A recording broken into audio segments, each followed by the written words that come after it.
I would love to eat a durian. They look like they taste really good, but odds are I won't be able to go to Harris Teeter and grab one. See, the durian is native to Southeast Asia. That means the durian is only grown there and it originated from Southeast Asia. Therefore, it is native to Southeast Asia. And I'm not talking about durians just for fun here, okay? Oh, this is what a rotten egg would taste like. But it's important to know what native means. Native means a place associated with someone or something's birth. In America, there are very few native people. People who are native to America were falsely given the name Indians, and now they're appropriately called Native Americans. So if Indians or Native Americans are the only group of people that are native to America, then what does that make the other 99% of people? Well, if they're all natives, then inherently we're all immigrants. Duh. Immigrants are a group of people that... Immigrants are people who leave their home country, their country of birth, their native country, and they come to a new one to settle permanently. So anyone who isn't a Native American is technically an immigrant. Early immigrants came as early as when America was founded. Then they showed up and they gave the Native Americans the stanky boot, okay? And these original immigrants are the ones that fought in the Revolutionary War, and they stood up to England, and they did all these really big things, right? But in the late 1800s, there's an event called the Second Industrial Revolution, and factories start kind of popping up left and right. And big business allows entrepreneurs to make a ton of money, and there's plenty of jobs, and there's plenty of money to go around. So we get this huge wave of immigrants, of people coming into America trying to get a slice of that apple pie. This new group of immigrants are rightfully called new immigrants. Pretty easy. New immigrants are those people that came to America after the Civil War. And those who immigrated to America before the Civil War, those are called old immigrants, and the other name given to old immigrants is nativists. So nativists, the old immigrants, are traditionally from Northern Europe. They came to America to get away from their homes, and America had economic opportunity that was good for them. All these old immigrants were kind of culturally similar to one another. Most were Protestant Christians, and they were white. And they settled in cities, they also settled in rural areas. Right, so those are your old immigrants, your nativists, but your new immigrants, see, they're a different story. They're not from Northern Europe, okay? They're from Eastern Europe. They're from the Czech Republic, right? They're Greek, Hungarian, Italian, Russian, Slavic. The new immigrants were not only from a completely different region than the existing immigrants, but a lot of them were Catholic or Jewish or Arab, which is culturally very different than the nativists that had already settled. So this massive influx of new immigrants kind of changed the landscape of America, and by 1910, 1 in 12 Americans had been born in a foreign country. They didn't move from, like, their parents weren't from. I'm talking 1 in 12 Americans were born in a foreign country. Tons of immigrants coming in. So what's it like to immigrate to America, you know? Well, first, just like with anything, you have to decide you want to move to America. And you have to know why you're moving. And there are two different kinds of reasons. You could be pushed out by something in your home country,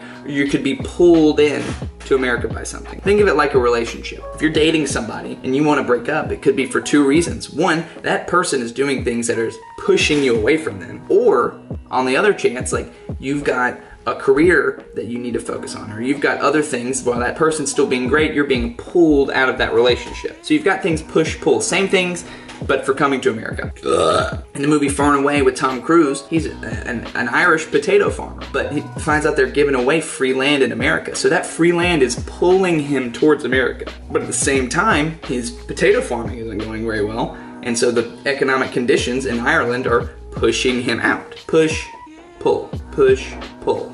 Get it? So that's called push-pull factors. That's an actual term. Basically, what would push or pull you to make a decision? In their home country, immigrants, some face religious persecution, some face horrible economic, turmoil. But either way, everyone who came to America came for a reason. The decision to go to America is not necessarily an easy one, and it was usually made by the whole family, right? So first what would happen is you would send one person from the family, usually the dad or the oldest son. They would go to America first, they'd get a job, they'd raise the money, and they'd send it back to you. It usually would cost the family absolutely everything they had just to get the money to send the one man over to America. So, you send him over, boom. He goes over there, he gets a job, he starts making bank, he sends the money back to the home country, you and the family, you hop on a boat, boop, boop, boop, you're back in America. It's just that simple. You're in America. Why don't you go to Chili's? get some baby back ribs. Celebrate, you made it. You think it's that easy? Because it's not. Okay, it's not that easy. For many immigrants, even getting to the departure point was difficult. Like, it would be a long journey to get from where you lived to the port where the boats are. You had to walk or take a long train, or you had to just, be miserable to get there. Then when you got there, a lot of times you had to wait weeks and weeks before a boat would even show up to take you somewhere. Hey, where's that boat? And if you think it's as easy as just hopping on the boat when it gets there, you're wrong. In 1983, there was an immigration law that was passed that said you've got to have certain things before you even get on the boat to America. So after waiting weeks, they would have to get some sort of inspection or assessment to get on the boat. They would have to prove they had identification, $30 cash. They had a health inspection, so they had to make sure they didn't have any crazy diseases. And if they did, boop, they had to go back home. You couldn't just get on the boat. But if you managed to wait weeks for a boat and you finally got on one, you think it's gonna be good, right? Hop on this big boat and get yourself a drink. This is heaven. I can't wait to get to America. They drop you right off at the Statue of Liberty, you're in America. I think it was that easy? You think it was that easy? Because it wasn't. After you finally make it through the port, you would have to travel in something called steerage. Steerage is kind of the nice way of saying, like, the cheap way to travel. Steerage was absolutely horrible. I have a quote here from a guy who traveled in steerage in the year 1911, and he says, "The ventilation is always inadequate, and the air soon becomes foul. The unattended vomit of the seasick, the odors of not too clean bodies, the reek of food, and the awful stench of the nearby toilet rooms make the atmosphere of the steerage such that it is a marvel that any human can endure it. All these conditions are naturally aggravated by the crowding." You get on this big, stinky, poop-covered boat, and you have to sit on it for weeks, 2-3 weeks. You got like a bunch of people cramped up in the bottom, some dudes in there his brains out, like. But once you get there, make it through the boat, they drop you off in America, right in New York City. They give you a bald eagle and a shotgun and $200, and they're like, woo, welcome home, baby. Welcome to America. Oh, if only it was that easy. See, the last hurdle after you make it on this long trip is you have to go through Ellis Island. Ellis Island is a small island that's in the New York Harbor, which is right outside of New York City. In the 62 years that Ellis Island was around, 112 million immigrants traveled through Ellis Island to start a new life in America. But it's not just as simple as getting off the boat and walking through Ellis Island. You had to pass an inspection. This inspection sometimes took upwards of 5 hours. And at peak times, most people would have to wait weeks and weeks on Ellis Island before they could even get to the inspection process. And if at any point you got sick or got a disease or had something wrong with you or they didn't catch something at the first port, they would send you back. And you would have to just leave with your stuff packing, or you'd have to go to a hospital on Ellis Island if there was room for you. So it was absolutely miserable to get through. But once you got through all that, for real, you were able to go through Ellis Island and they would let you off in America and you were allowed to start a new life.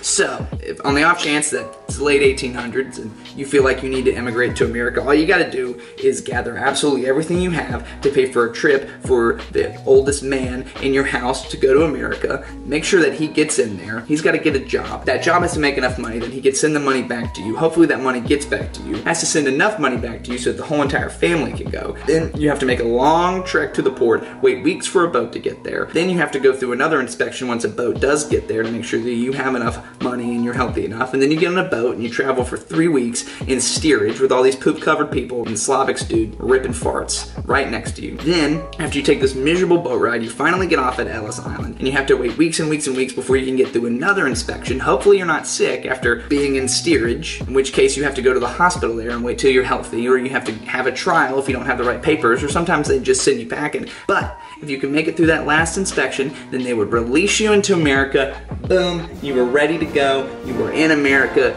Yeehaw. God, here's a horse. Here's a gun, just shoot people. We got a Walmart down the road. Like, go to Applebee's, get yourself a $1 Long Island iced tea. Like, it's time to rock. You're in America.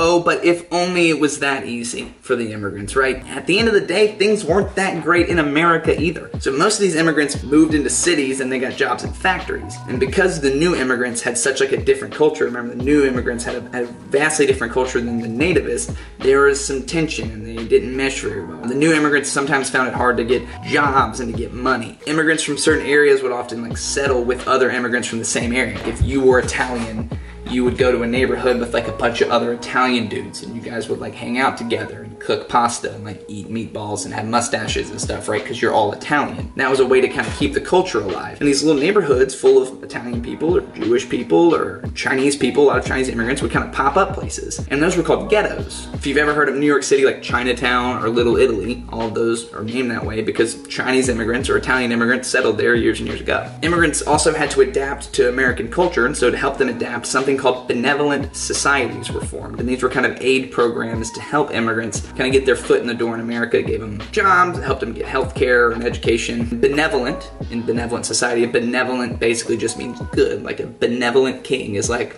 you know, like here's my horses, like I'm a good king, I love you, right? But because this is America, the nativists, they weren't happy with the new immigrants coming in. They didn't like it. They were basically saying, my dad immigrated here before you did, so I'm better than you. And that's wrong, but it's also kind of got a point. See, all the new immigrants coming in would take everyone else's jobs because they would take the same job at like a lower wage. They took our job! So the nativists were having trouble getting these jobs, and this was really happening a lot with Chinese immigrants, and there started to be a lot of problems, a lot of xenophobia, which is fear of foreigners. Think of xenophobia like you would racism. You prefer someone because of their race. Xenophobia, you would fear someone just because they were foreign. These Chinese immigrants were starting to steal so many jobs. They took our job! That eventually it caused the economy to get worse, and Congress had to pass the Chinese Exclusion Act, which just said there's no Chinese immigration for 10 years. Just no Chinese people for 10 years, okay? And some nativists, they opposed Chinese immigration and they opposed all other kinds of immigration, right? They didn't want anyone coming into America. In order to stop this, they would pass literacy tests, basically saying like, if you can't read or write English, like, get out. Like, no one wants you here if you can't read or write English. And these Italian people were like, I mean, you know, I know a little English, right? But, you know, I can't read or write it, you know, too bad. It's important to note that not all nativists were really mean, horrible people. And some were good, and that's okay. But the big takeaway is that, you know, immigrating to America from another country was a really long and really hard and arduous process. The fact that people were resilient enough to do it is great, and then they made their little Italian town. Well, hope that was good. I'm Mr. Hamstead, and I hope you learned something.